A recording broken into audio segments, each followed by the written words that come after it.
Hello welcome guys, back to my channel. और आज हम लोग रियल नंबर वास्तविक संख्याएं के मोस्ट इम्पॉर्टेंट क्वेश्चन को देखने जा रहे हैं, सॉल्व करने जा रहे हैं, और मैं आपको बताऊंगा इसे कैसे डील करना है, कैसे बनाना है। ठीक है। और ये हमारा क्रैश कोर्स का पहला वीडियो है, सो प्लीज़ लाइक और सब्सक्राइब करना ना भूलें। देखिएगा, मैं 100% कह सकता हूँ कि आप जब एग्ज़ाम में जाएंगे तो आपको बिल्कुल भी बेझिझक आप ये सारे क्वेश्चन को बनाएंगे और ये सारे क्वेश्चन ही आपको मिलेंगे। भले मैथ का नंबर्स डाटा अलग अलग हो, लेकिन क्वेश्चंस यही रहेंगे। तो लेट्स स्टार्ट। हमारा फर्स्ट क्वेश्चन है, निम्नलिखित संख्याओं का अभाज्य गुणनखंड ज्ञात करें। अभाज्य गुणनखंड क्या होता है?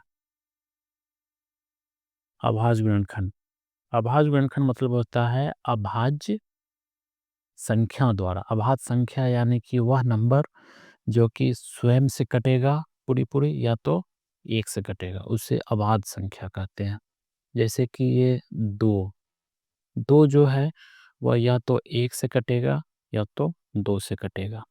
इसी तरह तीन का बात किया जाए तो तीन या तो एक से कटेगा या तो तीन से कटेगा। अगर नौ का बात किया जाए तो नौ जो है एक से तो कटेगा ही कटेगा, तीन से भी कटेगा और नौ से भी कटेगा। तो यह नौ क्या हो गया? अभाज्य संख्या नहीं होगा। तो हमें निकालना है 36 का। तो 36 का जो है निकालेंगे। सबसे पहले छोटा अभाज्य संख्या कौन सा हो गया? दो। दो से कटाते हैं। दो, 18 दूनी 36, दो नौ 18, तीन तिया 9। तो 36 बराबर लिख देंगे 2 गुना 2 गुना 3 गुना 3। ये हमारा हो गया 36 का अभाज्य गुणनखंड। अब इसको वापस गुना करके यहाँ पे नहीं लिखना है। कितने बच्चे वापस गुना करके इसे फिर 36 लिख देते हैं? जी नहीं, यहाँ नहीं लिखना है। यही हमारा अभाज्य गुणनखंड हो गया।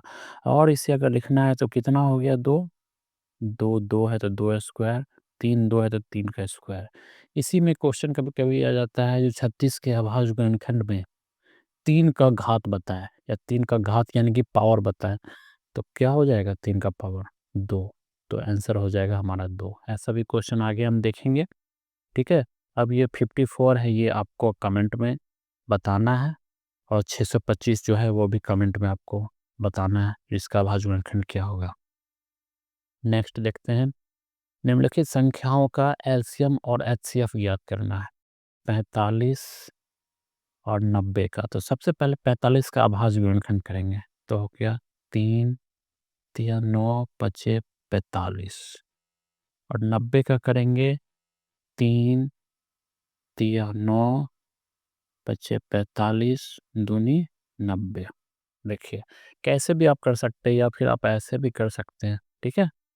ऐसे भी करके आप जो है अभाज्य गुणनखंड में तोड़ सकते हैं। तो कोई बड़ी बात नहीं है, जैसे आपको सुविधा हो। लेकिन हमेशा याद रखिएगा, गुणा करने पे, ये गुणा जब भी इसको करे तो 90 आए, और ये जितने भी नंबर हैं, ठीक है, ये नंबर जितने भी है वो सब अभाज्य संख्या होना चाहिए। ऐसा नहीं कि डिविजिबल नंबर हो जाए। अब इसका एलसीएम देखते हैं। एलसीएम कैसे निकालेंगे? एलसीएम में क्या करेंगे, जो हम, यह नंबर दो बार है, यह नंबर दो बार है, तो दो बार इसे लिखेंगे। यहाँ पे 5 एक बार है, यहाँ पे एक बार है, तो 5 को एक बार लिखेंगे। यहाँ पे 2 है, यहाँ पे 2 नहीं है, तो हम 2 को लिखेंगे। ठीक है। और सारा हो गया। अब गुना कर देंगे। 3 तिया 9 पचे 45 दूनी 90। तो 90 हमारा आंसर हो जाएगा, एलसीएम हो जाएगा। और एचसीएफ अगर निकालना हो तो ये 45 में और ये 90 में, ये इसमें कॉमन देखेंगे। ठीक है। इसमें जो है कॉमन का, कॉमन देखिए 2 3 है, यहाँ पे भी 2 3 है, और कुछ कॉमन है, एक 5 है, एक 5 है। जो जो कॉमन होगा उसी को लिखेंगे। 3 गुना 3 गुना 5। और कुछ कॉमन है नहीं, तो हो गया 3 तिया 9 पचे 45। तो हमारा 45 जो है वह एचसीएफ हो गया। ये हमारा आंसर हो गया। अब आपको जो है ये 50 और 90 50 जो है आपको बनाना है, 50 और 90 और 144 220 ये आपको बनाना है, ठीक है? बना के कमेंट करना है। और आप लोग बच्चों देखते होंगे आप लोगों के लिए मैं एक पर एक शॉर्ट्स जो है अपलोड कर रहा हूँ। ये शॉर्ट्स आपको बताना है, कमेंट करना है कि उसका आंसर क्या होगा। ये भी कहीं न कहीं आपका प्रैक्टिस हो रहा है। मैथ और साइंस स्पेशली मैं हर दिन शॉर्ट्स डाल रहा हूँ, उस पे आपको बताना है और कमेंट करना है। ये आपका प्रैक्टिस के लिए है। नेक्स्ट ये क्वेश्चन देखिए, यदि कोई दो संख्या क्रमशः 50 और 55 हो तथा एचसीएफ 5 हो तो एलसीएम ज्ञात करिए। यह सवाल बहुत बार आता है, यानी कि हर बार रिपीट होता है। कोई दो संख्या का बारे में कहा गया है, कोई दो संख्या का गुणनफल मान लेते हैं, कोई संख्या ए है और कोई दूसरी संख्या बी है, उसका गुणनफल क्या होता है? एलसीएम और एचसीएफ के गुणनफल के बराबर होता है, ठीक है? बस ये फॉर्मूला याद रखना है, एलसीएम गुना एचसीएफ बराबर दो संख्या का गुणनफल, पहला संख्या होगा या दूसरा संख्या होगा, बस यहाँ पे डाल देना है। पहला संख्या क्या है? 50, दूसरा संख्या क्या है? 55 और एलसीएम क्या हो गया? एलसीएम नहीं दिया हुआ है तो एलसीएम को एलसीएम ही रहने देंगे और एचसीएफ की जगह पे क्या लिख देंगे? 5। ये 5 गुना में है, इस तरफ आएगा तो क्या हो जाएगा? डिवाइड में हो जाएगा, तो इसको अच्छे से सजा के लिख देते हैं हम। 50 गुना 55 बराबर बटे 5। 5 से कट जाएगा 50 10 बार में और 10 से 55 में गुना कर देंगे, हो जाएगा 550, यानी कि हमारा आंसर हो जाएगा 550। ये 550 क्या है? यह एलसीएम का मान हो गया। नेक्स्ट, निम्न में से कौन परिमेय संख्या है? देखिए यह क्वेश्चन भी हर बार आता है, फ्री का नंबर है, फ्री का। कौन परिमेय संख्या है? 45। 45 का रूट होता है? नहीं होता है, देख लो। 3 तिया 9 बचे 45, 3 बाहर आएगा, 3 रूट 5। देखिए रूट 5 क्या होगा? अपरिमेय है तो नहीं होगा। 36, 36 का हमें पता है 6 होता है। 86, 86 का भी नहीं होगा। 250 इसका भी नहीं होगा, तो ऑप्शन बी हो जाएगा सही। अब है निम्न में से कौन परिमेय संख्या? फिर से बताना, 90 का रूट कभी सुना है? नहीं, अगर नहीं पता तो निकाल लो। 2 तिया 6 तिया 18 पंचे 90। देखो 1 3 बाहर आएगा, 5 दूनी 10। रूट वाला जो भी होता है मान, अगर नहीं डिविजिबल है, नहीं अगर रूट से निकलेगा तो वह अपरिमेय हो जाएगा। देखो रूट 85 जैसा ऊपर वैसा नीचे है, आंसर 1 हो जाएगा। तो यह एक क्या है? परिमेय संख्या है। रूट 76 भी नहीं होगा, रूट 2 भी नहीं होगा, जहाँ एक आ जाए तो समझ जाओ वही हो गया। निम्न संख्या में से अपरिमेय संख्या को चुने, अपरिमेय संख्या, ठीक है? अब ये देखो, ये क्वेश्चन बहुत इंपॉर्टेंट। रूट 76 बटे रूट 19, देख के आपको डर लगेगा। ये दोनों रूट है ना, तो ये रूट ऐसे हो सकता है। दोनों रूट है तो एक ही रूट में दोनों कह दिए और 19 से 76 को कटा दिए 4 बार में। और 4 का वर्गमूल क्या होता है? 2। और 2 क्या है? परिमेय संख्या। उसी तरह से ये भी 81, 81 का क्या होता है? 9। और डी रूट 77, 77 को अगर तोड़े तो 7 गुना 11 हो गया। तो ये दोनों में से कुछ बाहर निकला नहीं, वापस 77 ही आ गया। तो ये भी हमारा क्या हो गया? अपरिमेय संख्या। ऑप्शन डी करेक्ट आंसर होगा। बिना लंबी विभाजन किए, यानी कि भाग नहीं देना है और बताना है जो किसका दशमलव प्रसाद शांत है या अशांत। ये 25/5, ये तो ऐसे 5 हो जाएगा। 17/8, देखो यह जो है 2 का क्यूब है, यह भी क्या हो जाएगा? शांत हो जाएगा। 64/253, यह देखो ये किसका क्यूब है? यह 17।